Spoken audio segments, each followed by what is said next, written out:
Сәлем достар, бүгін біз Ньютонның заңдарына тағы да есептер шығаратын боламыз. Бірінші есептің берілгенін оқиын. 7-ші жаттығудың 2-ші есеп бұл. Яғни көлбеу бұрышы 30 градус тегіс көлбеу жазықтықта массасы 50 кг дене орналасқан. Оған горизонтал бағытталған 294 ньютон күш әсер етеді. Көрсетілген күш дейді, егер солдан оңға қарай болса, немесе оңнан солға қарай болса, әсер ететін жағдайдағы дененің үдеуін анықта дейді. Яғни екі жағдай таңдаймыз. Бір рет солдан оңға қарай, екінші рет оңнан солға қарай. Алдымен біз сіздермен жаңағы динамиканың есептерін шығару алгоритмінде айттық.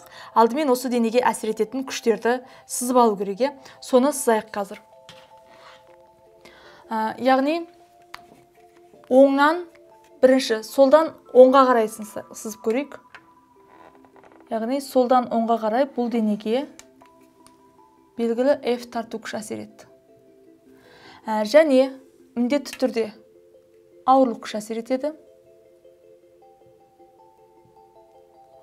Сонымен қатар тіректің реакция күші әсер етеді N. Енді бұл жерде айтқан тегіс бетте деп. Яғни үйкеліс күшін ескермеуге болады. Онда үйкеліс күші жоқ. Енді екінші біз осы күштерді OX, Y координатасына орналастырып алуымыз керек.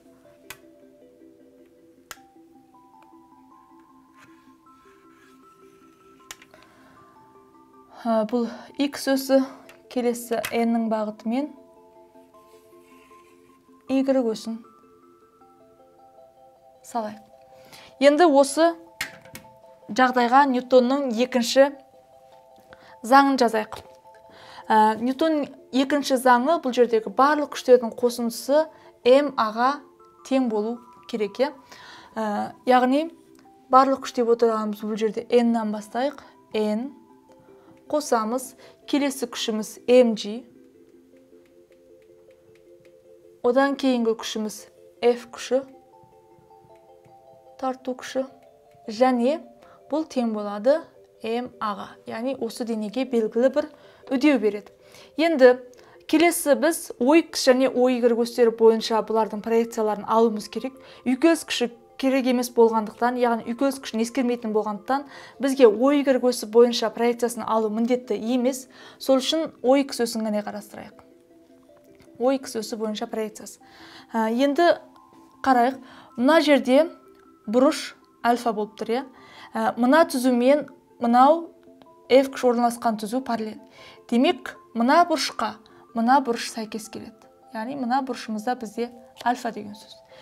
Және алдыңғы теориялық бөлімде мен сіздерге түсіндірдім не үшін бірдей екенін. Мына бұрыш пен мына бұрышта бізде сәйкес бұрыштар саналады. Сондықтан мына бұрыш бізде альфа болады. Енді mg ауырлық күшінің проекциясы ол бізде мында mgx. Y өсі бағытында ол әрине мында mgy. Екі құраушыға жүктеледі. Енді осыларды X, OX өсі бағытталған бағытымен бағытталатын проекцияларын қарастырайық. Енді N-нің проекциясы 0 екен түсінікті, өйткені перпендикуляр болып тұр, нүкте болып қалады проекциясы бәрібір. Ал енді мынау F тарту күшінің проекциясы ол, яғни мына басынан перпендикуляр түсірсек, демек F T X-іміз мында келеді деген сөз. Ал бұл былайша айтқанда көлбеу F-ті, ал мынау іргелес ортасындағы бұрыш альфа болып тұр. Демек F T X, F T X қатынасы F T-ға тең болады косинус альфаға тең болып тұр. Және мына жерде mgx ол мына қабырғаға сәйкес келсе, қарсының көлбеуге, яғни mgx мына қабырғаға және бөлеміз mg-ға. Бұл бізде синус альфаға сәйкес келіп тұр. Болды, енді проекцияларын жазып алдық. Енді OX өсі бойынша күштерді жинақтап жазайық. N-іміз жаңа түсіндірдік. 0-ге тең проекциясы. MG бізде бағытын қарасақ, ол OX өсі бағытын, X-ің бағытын оңге бассақ, демек теріс болып тұр. Онда ол минус MG синус альфа болады. X өсі бағытын алсақ егер. Ал енді FTX алсақ, X өсі бағытымен. FTX алсақ, ол жаңа айттық, FT косинус альфа болады. Ол бізде мынау X өсімен бағыттас, демек қосамыз FT косинус альфаны, бұл тең болады MA-ға. Яғни, осы жерден бізге үдеуін тап деген, енді үдеуді тапсақ болады, өйткені бұрыш бізге белгілі, берілген альфа тең 30 градус деп. Альфа бізде 30 градус деп беріліп қойған. Және G-дің мәні бар. Мынау F тарту күші берілген. F-ті 294 ньютон деп. Сонымен қоса массасы жүктің, яғни дененің массасы 50 килограмм деп берілген. Қарасақ, бізге қажетті мәліметтердің бәрі бар, масса, G тұрақты шама, бұрыш бар, F тарту күші бар. Демек, үдеуді есептеуге мүмкіндік бар. Онда бізге OY өсін қарастырудың қажеті жоқ деген сөз. Оны есептеп керегі жоқ. Енді осы жерден үдеуді табайық. Үдеу нешеге тең? Яғни, OX өсі мен мына теңдеуімізді ықшамдап жазатын болсақ, біз F-ті косинус альфа, минусты одан кейін жіберейік. F-ті косинус альфа азайтылған MG синус альфа тең MA болды. Осы жерден A-ны тапсақ, ол тең болады. Бөлімінде M, ал үстінде F-ті косинус альфа азайтылған MG синус альфа. Енді мәндерін орнына қойып есептесек, бізде бұның мәні шығады екен. Жуықтағанда 0,9 метр секунд квадрат, немесе жуықтап 0,1 метр секунд квадрат деп соңындағы жауабымен алсақта болады. Енді екінші жағдай. Бұл бізде оңға қарай болып тұр. Енді келесі солға қарай болған кезінде қалай болады? Әрине, солға қарай болған кезінде сіздер мына жердегі FTX ол мынау F-тіміз келесі бағытқа ауысады. Яғни сызбасын сызып көрсетейін қазір сіздерге. Бұл жерде, яғни бізде күштің бағыты ауысып тұр, тарту күшінің. Тура осындай қарастырамыз жағдайды, бірақ тек тарту күшінің бағыты ғана ауысады. Яғни мынау жаңағы денеміз. Енді бұл денеге тарту күші оңнан солға қарай болсын дейді. Яғни тарту күші былай болсын дейді. Мына бұрыш альфа.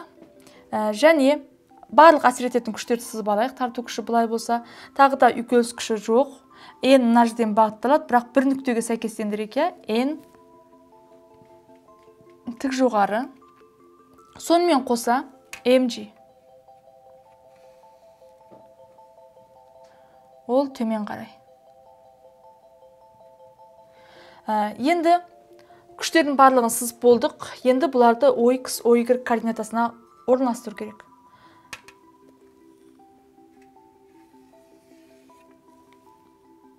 Y өсі, келесі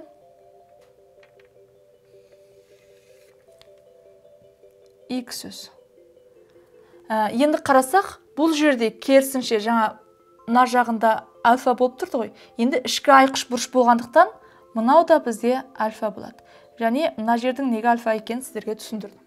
Яғни бағыты өзгерді, демек оның құраушысының да бағыты X бағытына қарама қарсы болып өзгеріп тұр. Енді қалай теңдеуін құрамыз? Қарайық. Мына жерде бізде тағы да іргелес проекциясын салатын болсақ, міне F, T, X-іміз, яғни міне жатыр ол.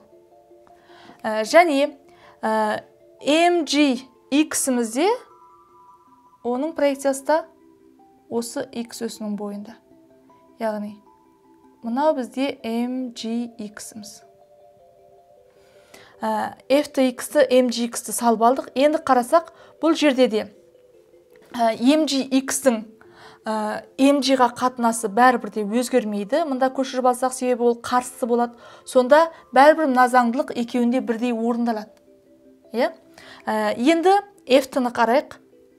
F-ті бұл жерде f-ті x-іміз көлбеудің мынау іргелесі болып тұр. Демек, онда f-ті x-тің f-тіға қатынасы тағы да бізде косинус альфаны. Яғни мына заңдылықта бізде өзгермей қалайын деп тұр. Ауыстырсақ та, орын. Тек не өзгереді? Бізде бағыт өзгереді. Яғни күш бері қарай бағытталып тұр. Демек, f-ті n бәрібір бізде 0 қалпында қалады. mg бізде синус альфа gx бағытындағы бағыты. Яғни бұл минус қып ала алмаймыз. Өйткені сол күштің f-ті x-пен бағыттас болып тұр. Қосамыз. Бұл жерде mg синус альфаға енді мына жерде f-ті x-ті қосамыз ғой. F-ті x-іміз, яғни f-ті косинус альфа. Бірде екенін жаңа түсіндірдім. F-ті косинус альфа. Бұл тең болады m-аға. Енді аны табатын болсақ, mg синус альфа қосамыз f-ті косинус альфа бөлеміз m-ға. Яғни орнына қойып мәндерін есептейтін болсақ, бізде шығады екен жуықтаған кезінде 10,9 метр секунд квадрат. Немесе 10,1 деп белгілесек те болады. Яғни, балалар, бұл жағдайда қарап отырсаңыз, яғни біреуі тура сол күш, ол жаңағы солдан оңға қарай тартты. Ал екіншісінде дәл сол күш сол оңнан солға қарай тартты. Яғни күштің бағыты өзгерді, сәйкесінше оларда туындайтын үдеу де өзгеріп тұр. Әрине түсінікті бұл жерде, ол өйткені мынада жоғары қарай, яғни өрге қарай бағытталды, яғни қозғалту қиынырақ болады, ал мына жерде төмен қарай, ол жерде mg мынау ауырлық күшінің құраушысы бізге көмектесетіндігі себепті, ол оңайырақ өтеу алады. Балалар, бүгінгі Ньютонның заңдарына байланысты шығарылған есеп сіздерге түсінікті болды деген ойдамын.